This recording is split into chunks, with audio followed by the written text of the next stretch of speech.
Kali ini kita akan memasuki fungsi matematika ya. Nah, seperti yang sudah kita bahas sebelumnya, fungsi matematik itu adalah pemetaan. Jadi kita menghubungkan satu nilai ke nilai yang lain dengan relasi matematis tertentu.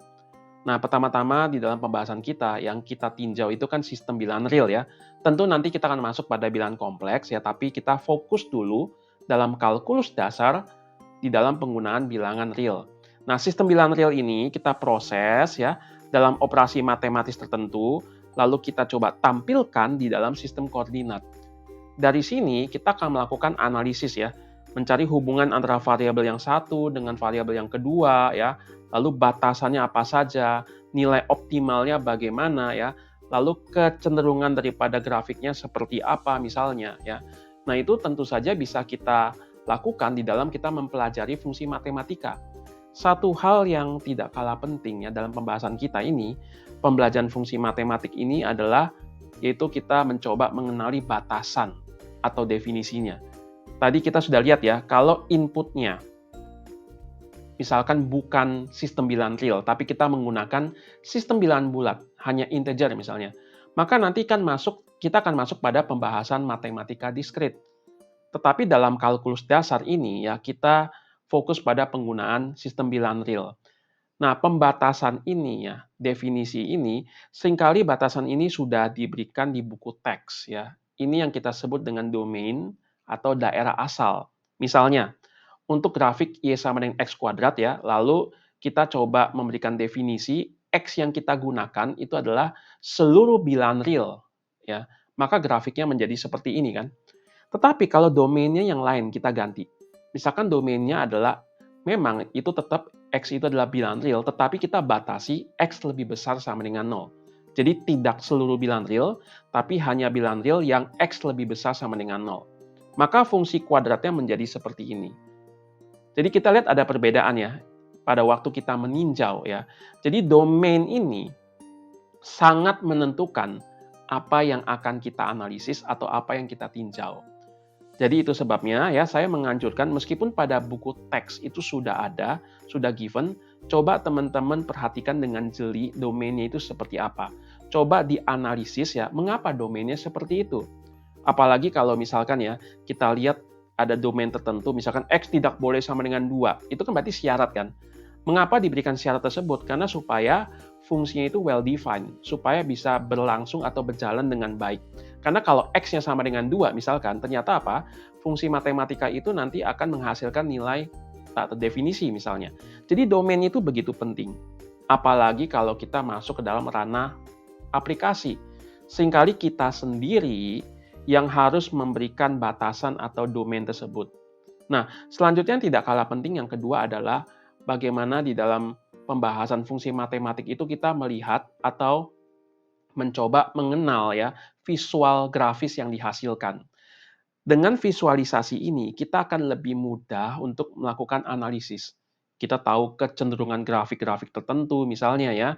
Misalnya teman-teman tahu yang namanya asimtot ya. Makin lama makin dekat, sangat dekat sekali, tapi tidak pernah akan ketemu. Ya kayak PHP gitu ya. Tapi dari kecenderungan itu, kita bisa melihat, oh ternyata grafik ini ya, itu punya sifat tertentu yang menggambarkan fungsi matematik yang kita gunakan. Kita bisa menganalisis sifat-sifat yang unik daripada persamaan matematik tertentu. Misal, kita melihat ada fenomena gerak periodik ya. Lebih cocok ternyata dimodelkan dengan grafik sinusoidal, maka kita bisa menggunakan fungsi matematik yang grafiknya sinusoidal misalnya. Jadi kita akan lebih jelas dalam mengamati sifat-sifat fungsi matematik ketika kita memahami visualisasi grafik. Dan satu lagi yang tidak kalah penting adalah transformasi grafis ya. Nah, misal ya, bagaimana kita menggeser grafik? Bagaimana kita merotasi grafik? Nah, khususnya di dalam contohnya dalam teori relativitas Einstein misalnya ya. Saya sebagai pengamat melihat ya ada suatu fenomena fisis misalnya dari sudut pandang saya yang sedang diam di tanah. Tapi fenomena yang sama itu ditinjau juga dari sudut pandang pengamat yang lain, yang kedua misalnya. Dia sedang bergerak di dalam mobil misalnya. Maka waktu saya melakukan pengamatan, saya kan melihat bisa menghasilkan grafik tertentu misalnya. Pengamat yang kedua dalam mobil tersebut juga menghasilkan grafik tertentu. Ternyata hubungan antara grafik saya dengan grafik dia adalah apa? Transformasi matematik. Itu sebabnya transformasi matematik itu penting sekali ya. Nah, tetapi sebelum kita memasuki itu semua ya, kita coba pertama-tama melihat dulu kaitan fungsi matematika dengan grafik yang dihasilkan.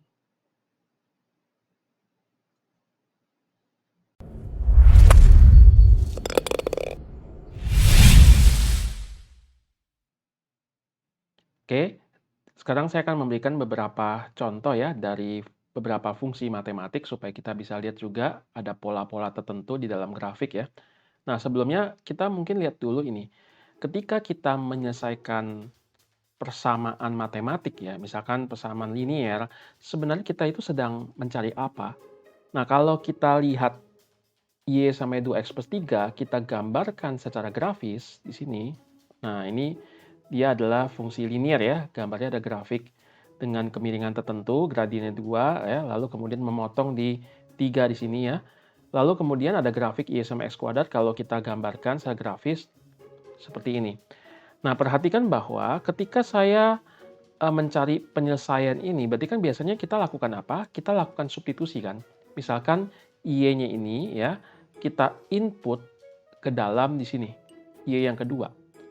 Maka di sini menjadi 2x+3 ya, sama dengan X kuadrat ya. Nah, lalu kemudian di sini saya pindahkan ya, 2x-nya ini lebih tepat kurangin 2x di sebelah kiri, kurangin 2x di sebelah kanan.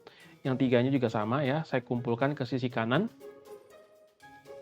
Maka di sini saya mendapatkan persamaan kuadrat ya. Nah, persamaan kuadrat ini solusinya ya, kalau di sini saya supaya cepat saya menggunakan rumus ABC saja. Maka kita dapatkan, nah jawabannya seperti ini ya. Dan tentu saja hasilnya itu kalau kita perhatikan, kita akan dapatkan ada 2 jawaban di sini. Yaitu apa? Yaitu 2 tambah akar 16 dibagi dengan 2 ya, yang hasilnya adalah 3, lalu di sini adalah 2 dikurang dengan akar 16 adalah 4, 2 kurang 4, maka atasnya itu min 2 dibagi dengan 2, hasilnya adalah min 1. Perhatikan bahwa kalau kita lihat titik potongnya antara Y sama 2x+3 garis biru ini, dengan Y sama X kuadrat yang garis berwarna merah ini, kalau kita lihat titik potongnya, ini adalah di X3 sama dengan 3, lalu sama di sini, yaitu X sama dengan min 1. Perhatikan tadi kita sudah mendapatkan X sama dengan 3, X sama dengan min 1. Ternyata itu adalah titik potong antara kedua grafik. Jadi ketika kita menyelesaikan persamaan aljabar, misal 2 persamaan ya, kita sebenarnya sedang mencari titik temunya, titik potongnya. Ya, loh tapi kan ini nggak cuma X, tapi ada Y-nya, ya sudah 3-nya dimasukkan saja ke sini. 2 kali 3 tambah 3 dapat kan? 9. Atau yang ke sini juga sama, 3 kuadrat yaitu 9 ya. Jadi ini adalah koordinatnya ya, titik potong atau titik temu antara kedua persamaan. Jadi penyelesaian aljabar sekali lagi kita sedang mencari titik potongnya. Tetapi ada juga case yang kedua ya, kalau kita perhatikan ya. Kita ingin mencari titik potong dengan sumbu koordinat. Nah, sebenarnya yang kita lakukan ini apa kalau kita lihat secara grafis? Sumbu X itu sebenarnya adalah persamaan matematiknya adalah Y sama dengan 0. Kita coba lihat ya. Ketika Y sama dengan 0 ini saya gambarkan di... Nah, maka ini menjadi garis berwarna merah. Artinya apa? Artinya sumbu X ini kan berarti X-nya boleh berapapun gitu ya. Yang penting Y-nya itu 0. Makanya titik-titik berwarna merah ini ya, itu terletak pada sumbu X. Yang adalah ketika Y-nya sama dengan 0. Jadi garis Y sama dengan 0 ini sama saja sebenarnya sumbu X itu sendiri. Ya. Lalu kalau saya ingin mencari nih titik potong grafik ini dengan sumbu X. Berarti kan ini kalau saya gambarkan ya secara grafis ya, ini kan ada persamaan garis nih berwarna biru. Titik potong garis ini dengan sumbu X kan berarti ada di sini kan, yaitu 2,0. Itu sebenarnya kita sedang melakukan apa? Kita melakukan substitusi atau eliminasi kedua persamaan ini. Jadi Y-nya ini ya kita masukkan ke dalam sini ya, maka kita dapatkan 2X gitu ya, sama dengan 4, maka lalu 2-nya dikalikan setengah, sebelah kanan juga dikalikan setengah menjadi 4/2, maka X-nya sama dengan 2. Perhatikan tadi ya, ini adalah 2,0. Bagaimana dengan kalau misalnya kita akan mencari titik potong 2X plus Y sama dengan 4 dengan sumbu Y. Perhatikan bahwa sumbu Y itu sebenarnya persamaan matematiknya adalah X sama dengan 0. Saya coba gambarkan ya, ketika X sama dengan 0 ini ya, kita taruh ke dalam koordinat. Nah, ini adalah yang sumbu Y-nya, X sama dengan 0. Jadi, Y-nya bisa berapapun pada garis bilangan sumbu Y, ya, itu kalau kita perhatikan, itu X-nya itu adalah 0, ya kan? Jadi, sumbu Y ini adalah persamaan garis X sama dengan 0. Maka ketika saya ingin mencari titik potong antara X sama dengan 0 dengan 2X plus Y sama dengan 4, itu sama saja titik potong 2X tambah Y sama dengan 4 dengan sumbu Y itu sendiri. Jadi ini tinggal kita substitusikan ke dalam, ya. Maka kita akan dapatkan ini hasilnya adalah 0, ya. Maka kita dapat Y sama dengan 4. Dan perhatikan di sini apa koordinatnya 0,4. Jadi sekali lagi ya, ada hubungan ya antara menyelesaikan persamaan matematik dengan visualisasi grafisnya, yaitu kita sedang mencari titik potongnya atau titik temunya. Lalu kita juga mau lihat ya bahwa fungsi matematik itu ada yang sangat simpel ya, sampai kepada yang rumit. Kita coba dulu fungsi konstan di dalam 2 dimensi ya.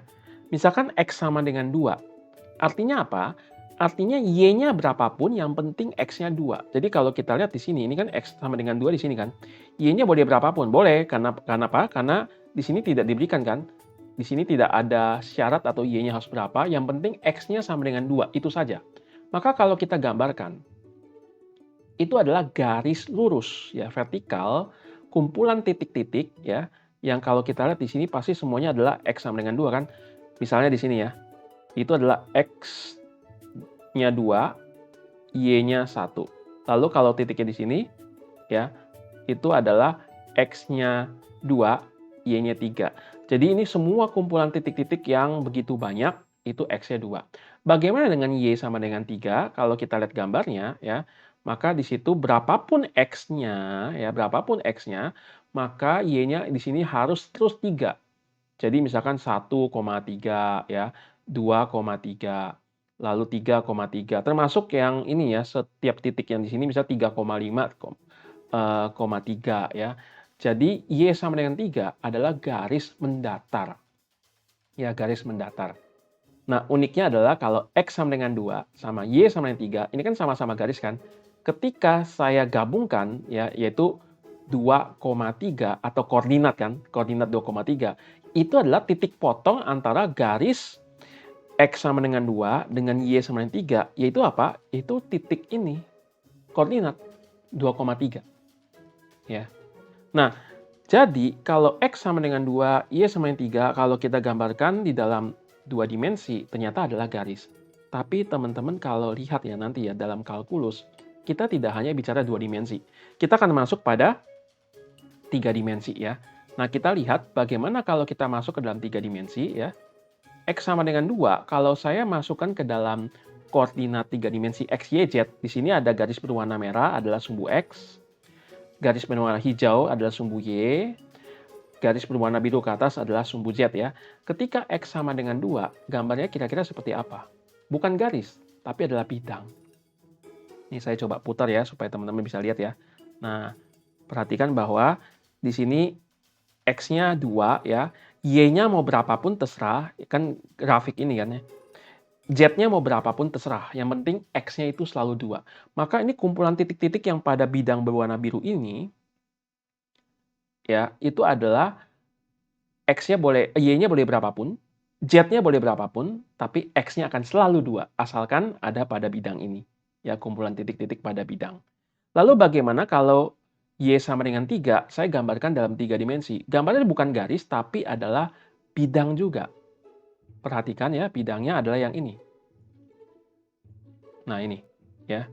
Artinya apa? X-nya mau berapapun, Z-nya mau berapapun, yang penting Y-nya selalu 3. Kalau saya pilih titiknya di sini ya, nanti akan kelihatan di sini, oh Z-nya berapa nih misalnya ya. Atau misal, oh di sini X-nya berapa, tapi Y-nya selalu 3. Ya. Nah, menarik sekali kalau ketika misalkan ini kita gabungkan, perhatikan ya, ketika bidang X sama dengan 2 di sini, dengan Y sama dengan 3 di sini, kalau kita lakukan penggabungan berarti apa? Kan ada titik temunya kan? Ternyata titik temunya itu bukan berupa titik tapi garis. Ya, garis. Ini dalam 3 dimensi. Jadi teman-teman dalam kalkulus ya, kita akan nanti perluas bukan hanya 2 dimensi tapi juga kepada 3 dimensi. Bukan hanya koordinat kartesius seperti ini, tapi juga nanti kita akan masuk pada koordinat polar. Jadi sense-nya kita ini kita perlu latih ya, supaya kita tidak hanya abstrak secara aljabar, tapi juga kita bisa minimal ya, kita bisa visualkan sedikit, lalu di situ kita bisa kurang lebih ya, melihat sifat-sifat pada grafik yang dihasilkan. Oke, nanti kita akan memasuki di dalam video selanjutnya, yaitu tentang transformasi fungsi. Salam semangat!